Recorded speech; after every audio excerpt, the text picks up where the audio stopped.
É um prazer mais uma vez participar aqui do seu programa, levando informação em saúde na área do envelhecimento para os idosos, para os cuidadores de idosos. Então é um prazer estar sempre por aqui. Tobeles, no último domingo, 5 de maio, né, foi celebrado o Dia Nacional do Uso Racional de Medicamentos, né, que tem o objetivo de alertar sobre as medicações indevidas. Como assim? Bem, Sidney, um dos grandes problemas dos idosos é o uso de muitos medicamentos, né? E medicamento no idoso ele pode fazer reações adversas mais graves do que em adultos jovens. Ele tem mais facilidade de ter reação a qualquer medicamento, e o uso racional de medicamentos é uma estratégia para a gente tentar conscientizar não só a população que se automedica, mas a categoria médica, os profissionais de saúde, para que a gente possa racionalizar e tentar usar o que for necessário, evitar excessos de medicamentos, pensando nessa linha de que eles precisam usar muitos medicamentos, eles têm mais doenças e que qualquer um medicamento a mais, eles podem fazer reação adversa a outros medicamentos. Inclusive causar... Com outros medicamentos. Quais são as consequências disso? Que consequências o uso indevido de uma medicação pode causar na pessoa idosa, doutor? Muito bem. Além da alergia, os pacientes eles são mais vulneráveis a ter farmacodermia, que é uma reação alérgica desproporcional ao uso de algum medicamento. Eles têm inúmeras síndromes. Uma delas a queda. O paciente que toma medicamento com risco de queda, ele pode cair, e a queda é um marcador de fragilidade, é um marcador péssimo para o paciente idoso. Ele pode fraturar, ele pode ter diversas consequências negativas. A queda ela pode dar delírio, o paciente delirar, porque está tomando... A queda não, o medicamento. O paciente toma um medicamento e ele delira, ele surta, como as pessoas dizem. Medicamento errado pode dar reação adversa, como por exemplo sangramento, como por exemplo insônia, perda de apetite. São diversos os efeitos adversos dos medicamentos. Eles sozinhos e eles quando interagem com outros. Eles podem diminuir o efeito de algum medicamento que você está tomando.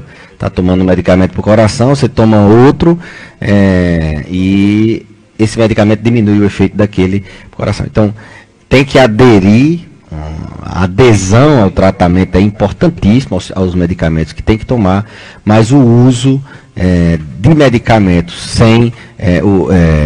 sem a necessidade, a gente pode trazer consequências muito graves para os pacientes idosos.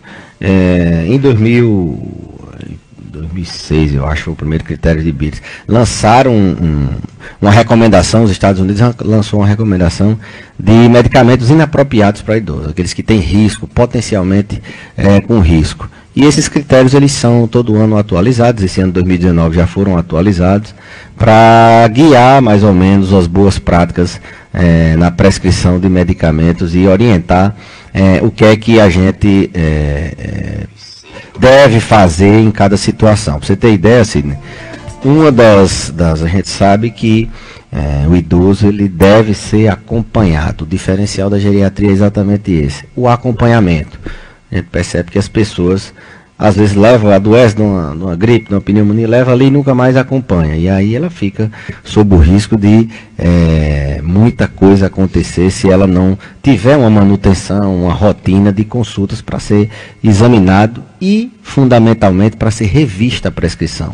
A gente, quando medica, não medica para a vida eterna, nem também medica, às vezes, só para um dia ou para um mês. Então, revisar os medicamentos e saber se aquele medicamento ainda é necessário, saber se aquele medicamento é necessário naquela dose, se a gente não pode trocar, se o paciente...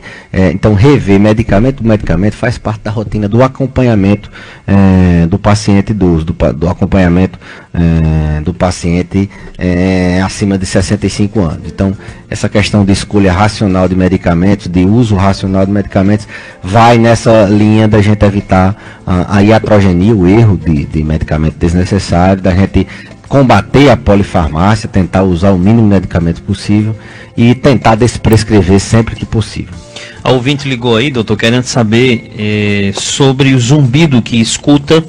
Ela já é idosa, né, quer saber sobre o zumbido que escuta, que tem, e quer saber o que é que seria isso exatamente para ela cuidar. Zumbido é uma zoada no ouvido, né? Ela pode ser uma espécie de zunido, ou uma espécie de chiado. É uma percepção desse som no ouvido decorrente de inúmeras causas, né? Pode ser uma causa vascular, o paciente tem uma doença nas artérias e ele tem esse zumbido, pode ser uma infecção, pode ser uma doença no ouvido, pode ser um tumor, pode ser várias coisas. É mais comum na terceira idade os pacientes terem zumbido por causa do envelhecimento do aparelho auditivo, mas via de regra a gente tenta identificar a causa para tratar zumbido. Não existe uma regra, uma receita para todo mundo. Olha, dipirona serve para febre, não tem um remédio para a gente dizer que serve para zumbido, não. Tem que identificar a causa. Medicamento a gente falou, pronto, tá aí uma coisa que medicamento pode dar, é zumbido. Tanto o início de um medicamento como a ausência. Tem gente que passa 2, 3 dias para num medicamento que toma de uso contínuo, ela para ali 2, 3, 4 dias, daqui a pouco ela começa a sentir falta do medicamento, entre a abstinência e faz zumbido. Então é um sintoma que pode ser de várias etiologias, mas é muito comum no paciente idoso. Teria que se identificar, examinar, conversar para ver onde está a causa. A gente achando o alvo, a gente tira mais. Acerta. Doutor, por exemplo, o idoso, né, começou a sentir dor de ouvido, né, em casa, começou a sentir dor de ouvido e tal. Ele deve procurar quem primeiro para resolver aquela situação? Ele deve ir direto no otorrino, que é quem trata do aparelho auditivo também, não é? Ou ele tem que ir primeiro no clínico, para o clínico encaminhar? Qual o procedimento aí? 90% das doenças, elas são resolvíveis na atenção básica, no primeiro atendimento. Então, tem um índice de resolutividade muito alto. Dor de ouvido é uma coisa que qualquer médico pode abordar no início. Lógico, se ele vir que necessita de um especialista, ali ele encaminha. Como a otorrino é a especialidade de cabeça, garganta e ouvido, ouvido, nariz e garganta, as pessoas já procuram direto, quem tem acesso ao otorrino, no serviço privado, já vai direto para o otorrino. Mas a nível de saúde pública, a nível de atenção básica, o médico do posto ele tem essa competência de resolver se for uma coisa que não necessita do especialista. E a medicação? Ou, eu digo atenção básica, no caso o clínico. Como Sim. O clínico do idoso geralmente é o geriatra, é o médico da confiança, eles procuram primeiro para saber se tem alguma coisa a se resolver lá, ou mesmo, tanto faz, ele ir para um otorrino ou ele ir para um médico da atenção básica, um médico clínico. E há alguma medicação errada que indevida, né, que o idoso tome, pode provocar também o zumbido? Não? Sim, zumbido é um dos sintomas de reação adversa a medicamentos. O medicamento é tão problemático, Cida,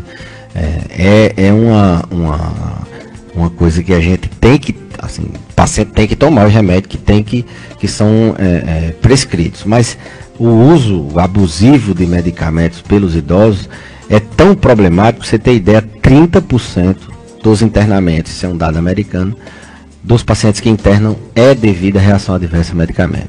Eu sempre digo a meus alunos, olha, qualquer coisa que acontecer no idoso, até que se prove o contrário, é algum medicamento. Se tomou um medicamento recentemente, apareceu qualquer sintoma, você tem que pensar nesse medicamento. Eles são muito sensíveis, muito vulneráveis à reação adversa. Os jovens, eles não são vulneráveis por causa do envelhecimento, porque tomam outros medicamentos, porque tem muitas doenças.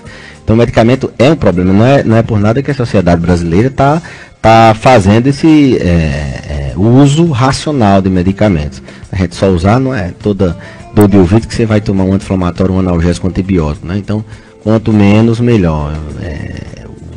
A gente tem essa máxima de que às vezes a gente suspender um medicamento, ele é tão importante como a gente iniciar um medicamento. Então essa revisão, de medicação faz parte da consulta da geriatria, e esses medicamentos que são de automedicação dificilmente a gente recomenda.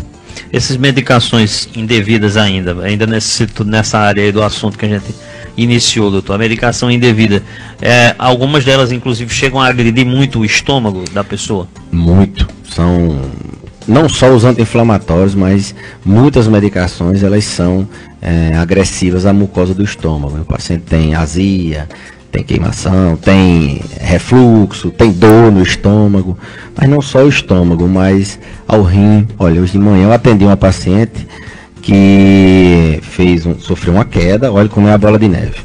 Ela sofreu uma queda, essa queda fraturou um ossinho da coluna, uma microfratura, mas muita dor. Precisando tratar a dor, foi feito anti-inflamatório, muito tempo lá na cidade dela, e o que é que aconteceu? Perdeu o rim, estava com a creatinina de 11, provavelmente vai precisar de hemodiálise. Olha o que é que um medicamento feito por um tempo a mais, um tempo a menos, ou feito num paciente que tem um risco maior, se você não souber o que é que acontece, o paciente vai ficar fazendo hemodiálise, além do risco dela não voltar mais a andar, e aí não por causa do remédio, mas por causa da fratura. Começou tudo por uma queda, né? A gente sempre diz que queda, a quinta causa de morte no mundo, Sidney, são acidentes externos, acidente de trânsito, tal. Nos idosos, a principal causa de acidente é queda. 70% das causas de acidente nos idosos são por quedas. Então, queda mata. Queda, quando ela não mata, ela deixa o paciente com muito risco de andar de novo, com muito medo de andar de novo. Isso é muito complicado para ele voltar a ter a independência. Idoso, quando ele consegue fazer as coisas sozinho, por mínimo que seja, é muito importante. Hoje de manhã eu estava falando sobre o estresse do cuidador. O cuidador, o idoso, quando precisa de alguém para cuidar, se ele for, quanto menos dependente ele for, ele divide a força com o cuidador, ele consegue fazer alguma coisa. Quanto mais dependente, mais estresse o cuidador tem, mais sobrecarga de cuidado ele tem. Então a gente preserva bastante, é uma das máximas, dos objetivos maiores da geriatria, é preservar a funcionalidade. Preservar o mínimo que ele... E preservar a funcionalidade são coisas básicas, dele poder se vestir só, dele poder ir no banheiro só, se alimentar só, dele poder fazer uma compra, ir na rua. São coisas simples que a gente tenta preservar, exatamente por causa desse risco maior deles entrarem num processo de fragilização e imobilidade. Quando a gente fala assim a palavra cuidador, né, da pessoa idosa, doutor, algumas pessoas não compreendam que é só alguém que a família paga para ir lá tratar daquela pessoa durante determinado horário, e também os próprios familiares, não é assim? O cuidador, ele tem dois tipos, né? Ele tem o formal, que é aquele que a pessoa contrata, e tem o informal, que é aquele geralmente da família, foi designado pela família ou foi por livre e espontânea pressão. É o filho que mora em casa, os outros moram fora, então é a pessoa que cuida, que auxilia, que tem tempo, que supervisiona o paciente idoso. É uma profissão, hoje a gente tem regulamentação, então é a profissão que mais cresce, inclusive, no Brasil, é a profissão de cuidador. Muita gente, técnico de enfermagem, muita gente que de outras profissões se transformam em cuidador e exercem a profissão com direito a todos os direitos trabalhistas. Então, cuidador é a pessoa que fica ali auxiliando, cuidando do paciente, anotando se ele defeca, se ele não defeca, se ele está se alimentando bem, dando remédio, auxiliando ele para alguma atividade, dar banho ou não. Não necessariamente a gente só precisa de cuidador quando está em cima de uma cama ou com a dependência total. Às vezes a gente orienta cuidador para pacientes de risco, pacientes que possam colocar em risco a vida dele. E isso tem sido, inclusive o debate de hoje foi mais ou menos nessa linha, tem sido um verdadeiro desafio, né? A gente poder orientar uma família que tem várias pessoas e não tem condição de pagar, não quer pagar, quer sobrecarregar um filho, quer colocar um neto, e esse cuidador, quando ele vai de má vontade, ele não tem aquele amor pelo idoso, ele cuida mal e finda adoecendo, fica sobrecarregado com estresse, isso finda atrapalhando o cuidado dele com o idoso. Esses dias eu fui parado na rua e eu acabei me esquecendo de perguntar o nome da senhora. Ela pediu para eu lhe perguntar, e agora eu me lembrei da pergunta. Membros inferiores, por exemplo, na perna, pé, nos dedos, não tem. Mas ela sente muito medo, porque às vezes sofre a unha caiu, quebrou, coisa parecida, ou levou um tropeção, bateu com o dedo em alguma pedra, uma coisa, não sangrou, mas ela percebe que fica um pouco de sangue ali, aí tem medo ela se lembra logo, vão cortar meu pé, vão cortar minha perna, meu dedo. Qual é o perigo em relação a isso aí, exatamente? O medo, nesse caso, ele é bom. É bom mesmo saber que qualquer cortezinho pode passar a faca, pode perder o pé. Todo cuidado é pouco com pé de diabético. A gente diz, repete, diz de novo e orienta, hidrata os pés, enxuga entre os dedos, compra um espelhinho para você botar no chão e você olhar seus pés todo dia, porque eles perdem a sensibilidade. Tem um ferimento ali, ele não sabe que tem um ferimento, eles pisam de maneira inadequada porque a dor é um mecanismo de defesa. Você está pisando mais para um lado, a dor diz que você muda um pouquinho a pisada. Então eles têm uma tendência natural, em virtude do diabetes, a ter perda de sensibilidade. Eles têm dificuldade de cicatrização porque o sangue circula muito ruim. Eles têm uma defesa, a imunidade deles é menor, eles têm mais dificuldade de responder as defesas do organismo, responder um agente agressor. Então ele tem tudo para... E o pé é onde tem mais contato com o maior risco de ter corte, arranhão, onde a gente não enxerga a planta do pé. Então faz-se necessário esse temor mesmo. Qualquer coisinha no pé de diabético pode sim levar a uma amputação. Quem tem diabetes, olhe para os seus pés todo dia, tenha mais zelo no seu pé do que em qualquer outra coisa na sua vida, porque é lá onde a gente evita uma amputação, onde a gente tem uma ideia se o diabetes está bem cuidado ou não, é no pé. É muito paciente que tem uma amputação, é um desastre, na verdade é uma verdadeira tragédia, é um marcador de qualidade de assistência à saúde. Por exemplo, se numa unidade de saúde naquela área está tendo muita amputação de pé, sinal que os diabéticos não estão bem cuidados, e outra não está tendo, então é um marcador também de qualidade de assistência à saúde. Então eu diria a essa minha amiga que ela redobre os cuidados mesmo, qualquer pancadinha ela fique atenta, procure o médico, procure auxílio. Hoje a gente tem médico muito mais do que antigamente e dá para se preventivamente, não orienta também os diabéticos, 3 em 3 meses fazer sua consulta de rotina, manter seus exames, atividade física fundamental, a dieta é fundamental. Tem gente que quer manter o diabetes só com remédio e isso é muito complicado, tem que fazer um regime. Os idosos, a gente faz uma restrição de alimentação menor, a gente não sai cortando tudo porque eles findam desnutrindo e morrendo pela desnutrição, a gente é mais cauteloso, mas evitam-se, a gente tem que evitar os excessos. Então essa mensagem para quem tem pé diabético, cuide do pé. Mas o senhor já falou em falta de sensibilidade no pé, por exemplo, às vezes fura e a pessoa não sente a dor, é isso? Isso, tem falta de sensibilidade tátil, falta que ele não sente passar o pé a algum canto, falta de sensibilidade dolorosa, no caso ele não sente dor, térmica. Aí quando vai cuidar já tá... Ele pisa em cima de uma chapa quente, queima o pé e ele não sente. Tem perda de sensibilidade. Mas existem os diabéticos que ainda conseguem sentir? Não é todo mundo. Isso é uma evolução da doença, né? À medida que quantidade de anos diabético, e vai muito de acordo com o diabetes controlado ou não. Se você controlar seu diabetes a vida toda, provavelmente você não vai ter problema com essa perda de sensibilidade, que ela acontece exatamente porque os níveis de glicose, o açúcar muito alto no sangue, ele vai destruindo os neurônios, que é quem traz a sensibilidade pro cérebro. Quem percebe o calor, o frio, a dor, esses neurônios estando destruídos, o paciente perde a sensibilidade e ele finda sem sentir, e é aí onde está o perigo, que ele se fere, ou se corta, ou se queima, não sente, infecciona, ele também não sente, que a infecção, a inflamação dói, a dor, ele não sente, e ele tem uma defesa baixa, a infecção ela evolui muito rapidamente, e a cascata vai aumentando. Então, todo dia criar esse hábito, todo dia olhar para os pés, todo dia, eu digo, dar uma polida nos pés, enxugar, a gente não pode, não faz, sapato, a gente engraxa, dá uma engraxada nos pés, calça aquele sapato, é bom pé coberto. Se mora, a gente tem uma audiência muito grande na zona rural, diabético de zona rural tem que andar de bota direto, tem que ter muito cuidado, enxugar os pés. Se vai tirar capim, vai para dentro do açude, alguma coisa, tem que ter muito cuidado para não ficar muito tempo ali molhado, tem que estar com os pés secos e andar sempre com o sapato fechado.